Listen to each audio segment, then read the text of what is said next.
צהריים טובים, צ'ילה. אני בצעדים האחרונים של סרו סן רמון בגובה 3,240 מטר אחרי 2,540 מטר של טיפוס ו11.5 קילומטר. הנקודה הכי גבוהה בקורדיירה סן רמון והנקודה הכי גבוהה שנראית מסנטיאגו. הנה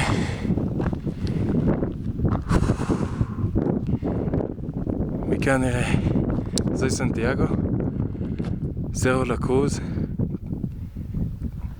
קחון דה מייפו, פונטה דאמאס, עוד פעם קחון דה מייפו, כל האנדס,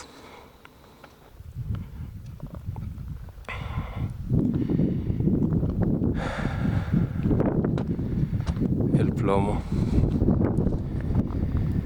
וזהו, עכשיו 5 שעות לרדת.